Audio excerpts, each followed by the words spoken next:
Justice Shinde साहेबांच्या ही बाब निदर्शनाला आली तेव्हा जस्टिस शिंदे साहेबांनी राज्य सरकारकडे या समितीच्या कामकाजासाठी पुढील 2 महिन्याची मुदतवाढ मागितली. त्यांनी मुदतवाढ कोणत्या कारणासाठी मागतो आहे हे सरकारला सांगितलं आणि त्याप्रमाणे आपण या समितीला 2 महिन्याची मुदतवाढ दिली. हा एक भाग. कुठेही परत मी सांगेन, माननीय मुख्यमंत्री महोदयांनी स्पष्ट केलेला आहे, माननीय उपमुख्यमंत्री महोदयांनी स्पष्ट केलेला आहे की अशा पद्धतीनं मराठवाड्यातल्या विशेषतः 7-8 जिल्ह्यांमधल्या ज्या लोकांकडे निजाम स्टेटमध्ये असताना कुणबीचे दाखले होते ते दाखले जर पुरावे आढळून आले आणि त्याची ऑथेंटिसिटी, त्याचा अधिकृतपणा त्या ह्याच्या रेकॉर्डचा तेलंगणा गव्हर्नमेंटनं जर आपल्याला ते सर्टिफाय करून दिलं तर त्याच्या बाबतीत आपली कुठली अडचण नाही. नंबर 1.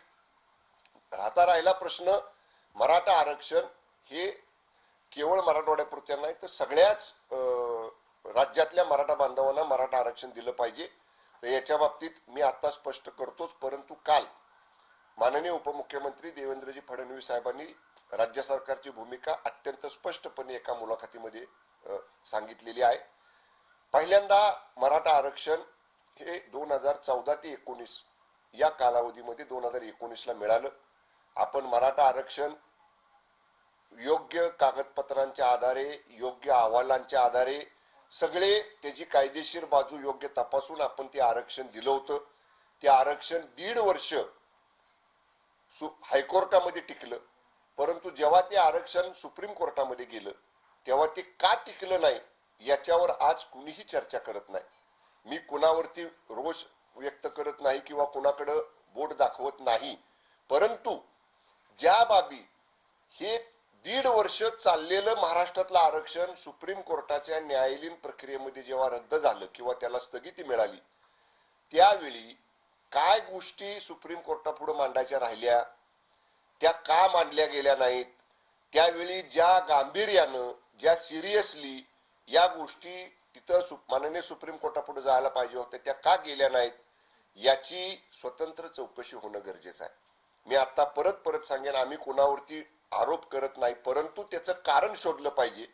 पण तरी सुद्धा जेव्हा माननीय शिंदे साहेबांच्या नेतृत्वाखालचं महायुतीचं सरकार महाराष्ट्रामध्ये आलं, मंत्रिमंडळ उपसमिती मराठा आरक्षण समितीची नव्यानं गठीत झाली माननीय चंद्रकांत दादांच्या अध्यक्षतेखाली. त्याच्यामध्ये मी एक सदस्य म्हणून काम करतोय.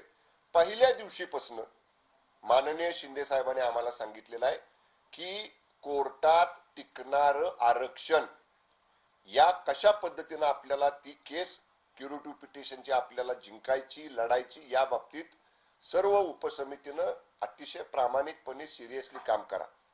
मी सांगेन, आपल्याला रेकॉर्ड आहे की या मराठा आरक्षणाच्या विषयाबाबतीत 11/10/2022 ते 17/10/2023 या कालावधीत वेगवेगळ्या माध्यमातून माननीय मुख्यमंत्री एकनाथ शिंदे साहेबांनी 23 बैठका घेतलेल्या आहेत. मी कालावधी सांगतोय तुम्हाला, बैठकींची संख्या सांगतोय.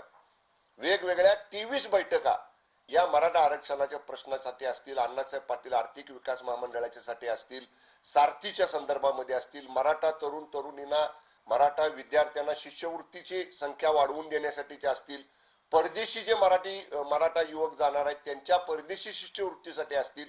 म्हणजे एकूणच मराठा बांधव भगिनींच्या, तरुणींच्या वेगवेगळ्या विषयांसाठी माननीय एकनाथजी शिंदे साहेबांनी गेल्या 1.25 वर्षामध्ये 23 बैठका घेतल्यात. त्याची सविस्तर माहिती माझ्याकडे आहे. क्युरेटिव्ह पिटिशनवरती आपण होतो. माननीय साहेबांनी आम्हाला सांगितलं, आम्ही स्वतः 2 निवृत्त हायकोर्ट जज गायकवाड साहेब आणि आणखीन एक जस्टिस आहेत, त्या दोन्ही रिटायर्ड हायकोर्ट जज साहेबांचं मार्गदर्शन आम्ही क्युरेटिव्ह पिटिशन तयार करताना घेतलं. त्यांनी ज्या सुधारणा सांगितल्या त्या त्याच्यामध्ये केल्या.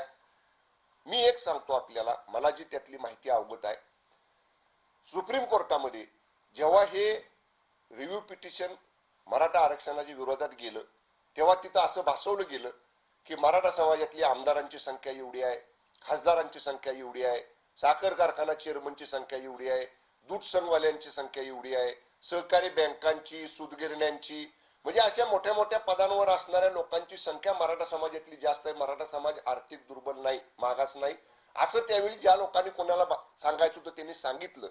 पण जी बाब त्या सुनावणीच्या वेळी समोर यायला पाहिजे होती की 100 लोक जर उदाहरण घेतली तर त्यातली 6, 7, 8 लोक फार फार तर मी आता सांगितलं तशी असतील पदाधिकारी मोठ्या मोठ्या पदांवर, पण 95-97 लोक ही हातगाडी ओढणारी आहेत, हातावर मोलमजुरी असणारी आहेत, लोकांच्या शेतात रोजंदारीनं कामाला जाणारी आहेत, वीटभट्टीवर काम करणारी आहेत, कापड बाजारात काम करणारी आहेत, रंग बाजारात काम करणारी आहेत, माथाडीमध्ये काम करणारी आहेत. अशी गरीब लोकांची सुद्धा मराठा समाजातल्या संख्या खूप आहे, ज्यांच्यासाठी आपल्याला हे आरक्षण गरजे. पण दुर्दैवानं ही बाब त्यावेळच्या सुप्रीम कोर्टाच्या रिव्ह्यू पिटिशन मध्ये येऊ शकली नाही. हे मी आजही आपल्याला सांगतोय. या सगळ्या ज्या त्रुटी राहिल्या होत्या त्या आम्ही सुधारून क्युरेटिव्ह पिटिशन दाखल केलं. मला अतिशय नम्रपणानं सांगायचं आहे, क्युरेटिव्ह पिटिशन माननीय सुप्रीम कोर्टानं सबमिट करून घेतलेला आहे. आता सर्क्युलेशनला बाकी आहे. सर्क्युलेशनसाठी आपली जी लॉ फर्म दिल्लीमध्ये आहे, आपले जे सिनियर काउन्सिल दिल्लीमध्ये आहेत, त्यांच्याशी माननीय मुख्यमंत्री महोदय स्वतः संपर्कामध्ये आहेत. हे पिटिशन विनंती कोर्टाला करून सुनावणीसाठी लवकर घ्यावं आणि प्रभावीपणे आपण तिथं वकिलांची टीम आपली बाजू मांडायसाठी मराठा आरक्षणाच्या बाजूने ठेवलेली आहे. ह्या सगळ्या टेक्निकल बाबी मी एवढ्यासाठी सांगतोय की मराठा समाजासाठी शिंदे सरकार काहीच करत नाही असा जो एक समज झालेला आहे सर्वसाधारण. तर आम्ही जे काम केले ते मी सांगतोय. जाता जाता थोडक्यात एवढंच मी सांगेन की मराठा समाजातल्या विद्यार्थ्यांना काय फायदा झाला, तर आपण सारथी संस्थेमार्फत PhD योजनेसाठी मराठा समाजाच्या 2109 विद्यार्थ्यांना जवळपास 100 कोटी रुपये वितरित केलेले आहेत. आपण सारथी मार्फत UPSC MPSC जे ट्रेनिंग सुरू केलं